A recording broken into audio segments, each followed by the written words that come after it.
Principle 5, be skillful. As far as ball control skills go, the next thing we want to talk about is controlling the direction the ball flies. So we talked about solid striking with the divot and center face contact. Right now we're going to talk about what influences the direction the ball goes. So if we wanted to help you at home get more skillful, how would you have folks go through that? Yeah, the easiest way to go about this would be to start focusing on the club face.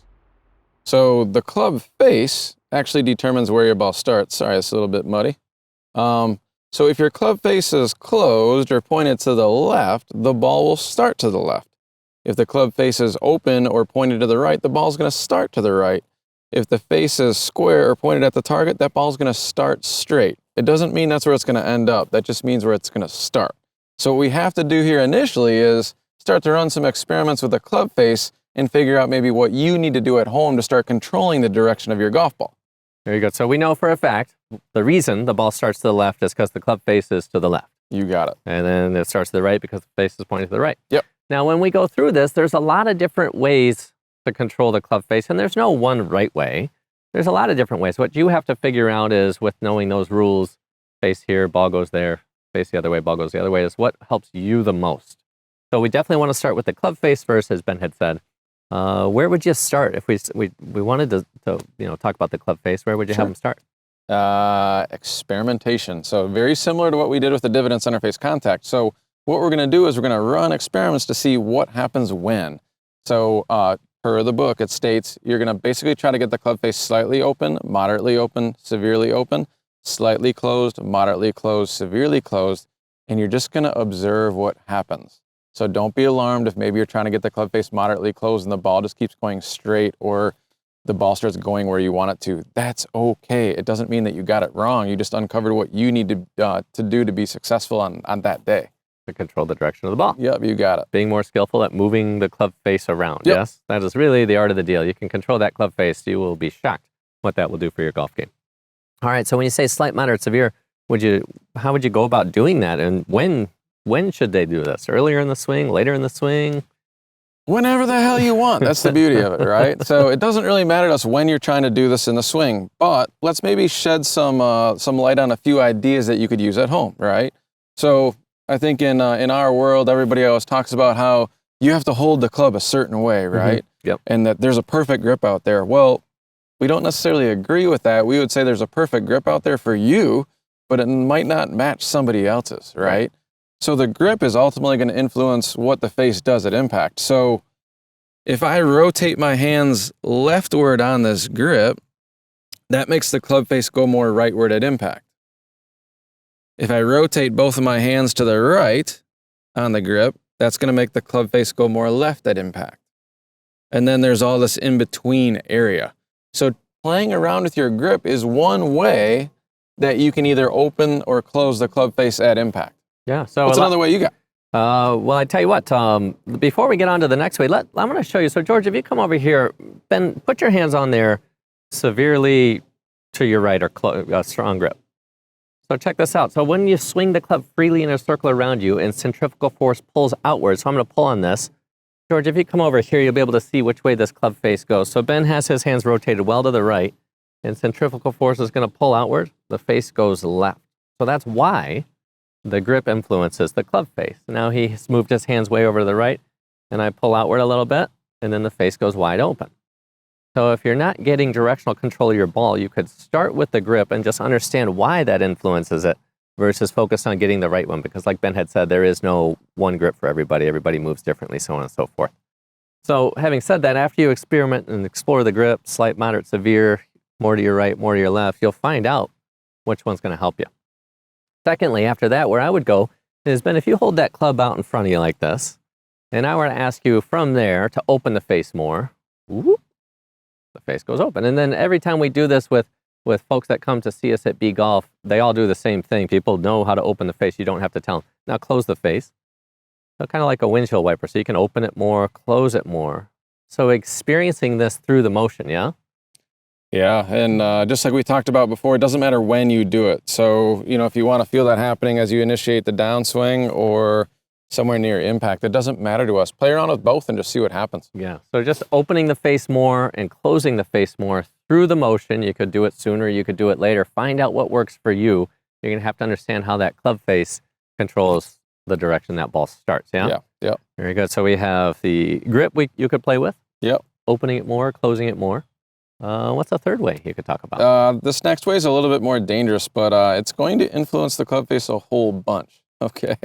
And it's what you're doing with your lead wrist. So with the lead wrist, the more we flex it, that's this way, or some might call it bowing, the more it Closes it. closes the club face at impact. The more you extend the lead wrist, or some might call it cupping, the more it opens the club face at impact. This one will influence the club face a whole bunch. I would maybe run this one last. Right. I think the first two, what you're going to notice are much easier solutions, but if you're still having troubles with club face, playing around with flexion or extension is another very easy way to influence what that club face is going to do at impact. Yeah. So in all three of our examples, they all have to do with the hands. The money makers, baby. Right? So you're going to play with your grip, play with opening it more, closing it more, and then you can mess with the lead wrist, flex it more, cup it more, if you will. And then you're going to have to play with slight, moderate, severe to get that to go down.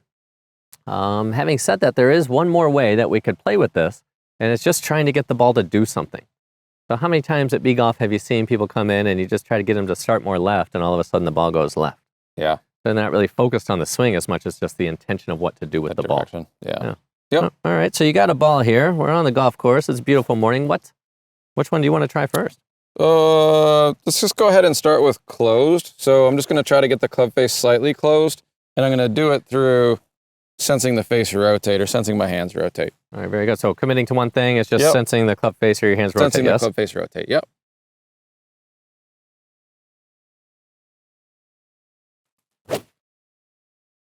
Okay. So you're able to stay committed to that intention? That is true. Very good. And then relative to the white line, where do you think it started? Intention and reality kind of matched up there. So I would say that it started a little left. Yeah. Very good. So did you try a slight amount of that, a moderate amount of that? How much did you try? Slight amount. So slight equaled slight there. Okay. Which is kind of cool. Good. All right. So if the ball's the teacher and you use that feedback to make adjustments, what will you do next? I'm just going to be playful here. So I'm not really necessarily maybe trying to make an adjustment. I'm just going to do something different here. So I'm going to try to hold the club face slightly open this time as opposed to slightly closed. I'm just going to see what happens.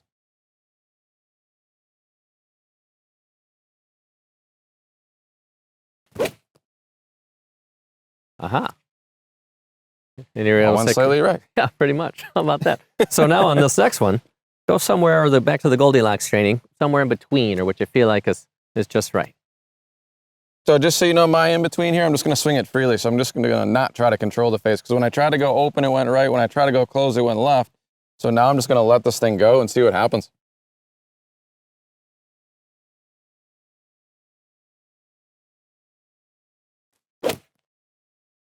Aha. And that one started straight. Okay. Pretty good. Yeah. Pretty good. So when you go to the range, play with these things, pay attention to the club face, run the experiments, and we guarantee you're going to learn something. You will stumble across what's going to help you. And it's very, very important to know is what helps you may not help somebody else. So everybody's different, everybody's unique, hence the experimentation and then the 4 different ways that you could experiment with to find out what gives you better directional control. Mm-hmm. All right, very good. Develop your skills. Anything you want to add before we move on? The last thing that we could add to this is, starting to play around with the path of the golf club and running experiments with that as well. We talked about the face-path relationships in the book.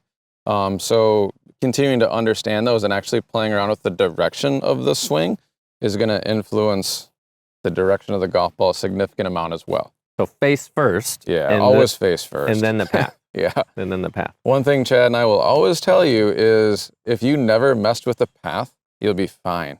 If you can control the face, you can ultimately control where the ball ends up. The path is going to influence which direction the ball curves.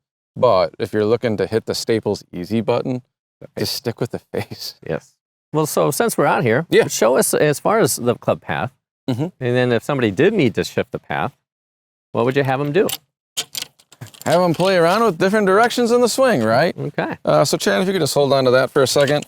So one of the things that we would do when we're playing around with the club path is you might lay a couple different clubs down. One is going to represent a rightward swing direction. One's a neutral swing direction. Then we have a leftward swing direction. So what I'm going to do here is I'm just going to play around with swinging the weight of the golf club in different directions. So if I wanted to swing to the right, I'm going to sense the weight of the golf club being swung on this golf club right here, moving in a rightward fashion. So swinging freely, just happening to shift the direction of the swing. Yep, shifting it to the right. Got it. And then this outside club here represents a more leftward swing direction, so it's almost like chopping down a tree. Club is being swung that direction. And then I have my in-between zone. Go to your in-between zone. Do a couple with some rhythm. So back to the free swinging motion. So give us 2 with each. Here's neutral. Good. Now Here's right. Shift it right.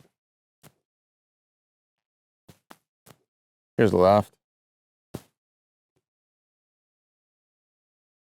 It's fairly easy to do as long as you're keeping your attention on the weight of the golf club and you're not trying to contort your body in a whole bunch of different positions to try to make the club do something. Right. So we can't tell you how many times people come see us. They think they have a path problem, and then they try to go about it positionally, and it doesn't work. And when we get them swinging freely in different directions, they find out they can.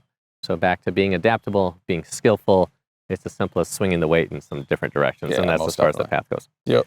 And then so as far as the ball goes, would you have folks play with the slight, moderate, severe continuum and see what happens? Absolutely. So there's a whole bunch of in-between zones here, right? Boom, boom, boom. You can go a lot of different directions with this. And so be playful. Yeah, be playful, mess around with it. Don't try to be perfect. That's where good golf games go to die, so don't do that. And then we know from TrackMan that it's a matter of degrees here or there, right? Yeah, so it's like very, very, very small adjustments. In some cases, you have to go severe, but the little bit goes a long way. So playing with the path this way. Okay, face first, pass second. Experimentation's the name of the game as far as being skillful. Yep. All right, very good. Some other just words of caution here. What we notice each and every day is typically when people come see us, they love to adjust the path first. Here's the problem with adjusting the path first. The face likes to go with it. Yes. So if you notice that you are swinging way left, and then you try to swing to the right without making a face adjustment, don't be surprised if your ball goes off the property to the right. Yes. Yeah, and that's a conundrum for folks, right? Yeah. So the golf instructor world says you have to shift the path right, but if they don't deal with the face, it's not going to work, and people come to us frustrated because of that. But it's logical as to why it happens. Yep. Yes, I'm glad you brought that up. So face first, path left. Path left. Okay, enjoy this. Keep up your training, and we'll look forward to seeing you soon.